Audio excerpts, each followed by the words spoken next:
Well, as we are nearing the end of October harvest, we're trying to wrap things up as quickly as possible. We have plenty to discuss in terms of weather. Will we have enough of a window open here towards the end of the month to try and get harvest done?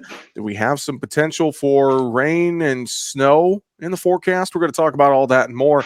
Joining us here to take a look at the weather this week, Eric Snodgrass with Nutrient Ag Solutions. And Eric, always good to talk with you, my friend. And looking here the last few days, we've had a pretty good harvest window open to try and race and get as much activity as we can done, haven't we?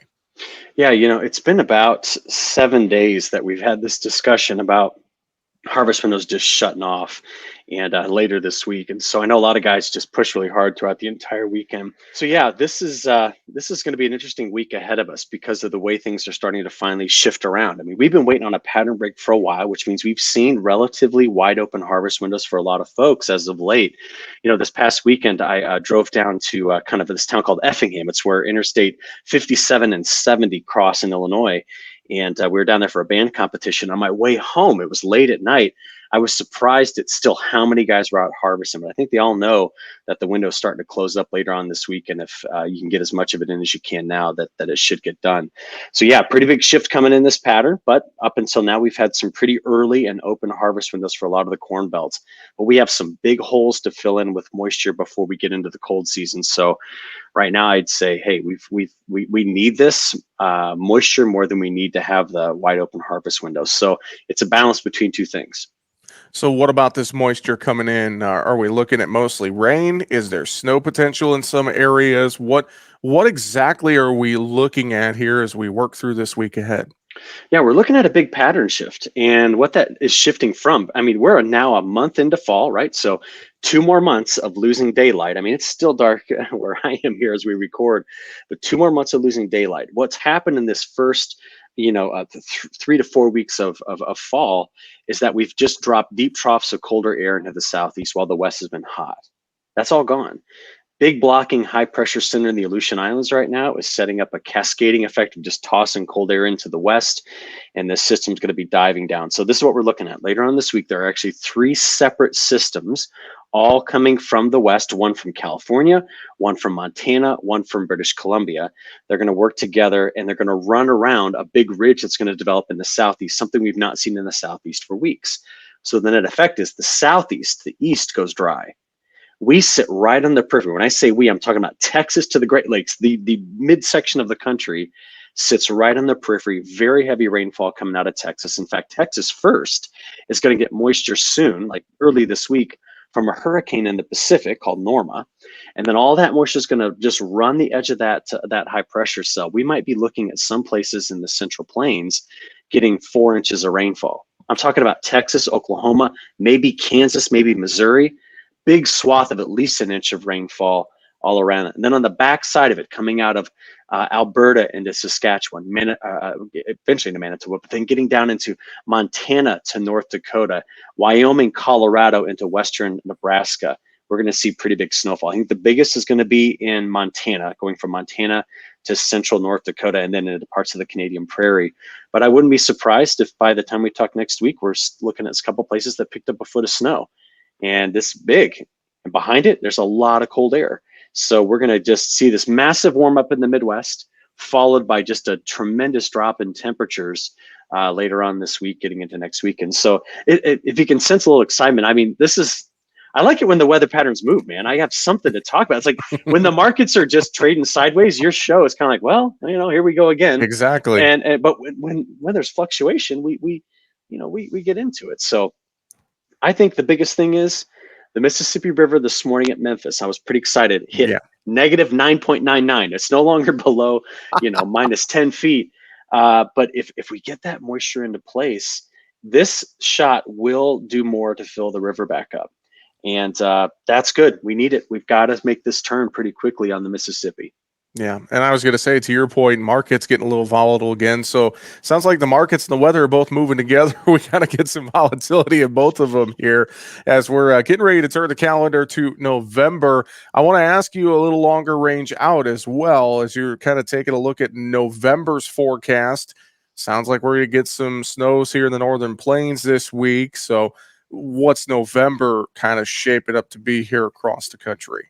Yeah, well, November is another one of our transition months, right? So it's the second of the big fall months, and therefore it will not necessarily be set in one particular way. But there is one thing that is set, and it is the position of the MJO. I don't see it moving for 15 days, which means what we just got ourselves into. Maybe we see that a bit more and repeat in the month of November. Right now, the new long range forecasts that were released by the European model want to keep the West wet and they want to keep the Midwest wet. In fact, they don't have a dry spot across North America going into the month of November, which is really important because before this all freezes over north, we've got to get recovery in our soil moisture. So it looks to be a pretty active November coming up here for much of the lower 48. Now, I can't predict the next big snowstorm just yet, but I'll tell you, as much momentum as I see in the jet stream right now, both in the Atlantic and in the Pacific, kind of excited as to where this might end up taking us throughout this early, winter time period of November. So be prepared for that. Well, let's shift our attention to South America. I know a lot of folks are keeping an eye on how things are going down there. What's the latest you're hearing in Brazil and Argentina? Yeah, we got the numbers out of Mato Grosso on Friday, right? So we know they're about 10% ahead of their 5-year planting pace, but they're still about 6% off of last year. So it's somewhere on the faster than average. The flooding in southern Brazil continues to be a problem. Some of this morning's model runs suggested that southern Brazil, like that same spot, parts of Paraná, Santa Catarina, Rio Grande do Sul, into Paraguay, we're looking at maybe another 4 to 5 inches of rain just in the next 7 days. Now you start to add that up with what they've had lately. Remember, they plant a lot of full season crop down there, not double crop, but some full season crop down there, and they're having major problems with way too much wet weather. Argentina last week, I thought we'd see better rains in it in this week, but right now, I just tell you the model's backed off. There's still a few places that are going to probably pick up 25 to 40 millimeters of rainfall. That's an inch to an inch and a half, but it's not widespread as we thought. So that drought issues down there are going to continue to be something to talk about. I see nothing to slow down Brazilian planting in Mato Grosso, but I think it's going to be cause for a lot of replant in southern Brazil, and we're still waiting on the rains in eastern Brazil, like Bahia. That's a big area that grows corn, soybeans, cotton, and they're still waiting on getting the moisture back into that area. So Brazil is not yet a red flag for me. I think the bigger concern is the flooding south and the drought in Argentina. What else are you watching around the world, Eric? Anything else of note that you're kind of keeping an eye on here this week? Yeah, I mean, so far, big picture thing is this. I see a lot of dry conditions in like Indonesia, Malaysia, the Philippines, and Australia, and really wet weather coming into Africa. Now, if that stays like that in those two areas for the next 2 to 3 months, people are going to remember this winter. That's what I'll just tell you. They're going to remember this winter across North America. The other thing, though, that hasn't even set up yet, we haven't even talked, thank goodness, about the polar vortex yet. We've not talked about Arctic sea ice. We haven't talked about the North Atlantic. All of those wintertime features are still to come, including what we need to be watching out for is how much snow gets packed into Siberia. All of that affects our weather. I'll keep an eye on it, and it all affects Europe as well. And there's a lot of folks out there wondering what kind of winter Europe is going to have, given some of the geopolitical conflict that's happening still with Ukraine and Russia, but also the new things that have been going on with Israel and Palestine. So there are some big question marks that point to a lot of volatility, and weather is not really helping any of that situation out. Well, I know folks can stay up to date with the weather, of course, and look at your weekly newsletter and more. ag-wx.com is the best way to find all of that information, ag-wx.com. And with that, Eric Snodgrass, always appreciate the time. Have a great week. We'll talk to you next week. Yeah, sounds good.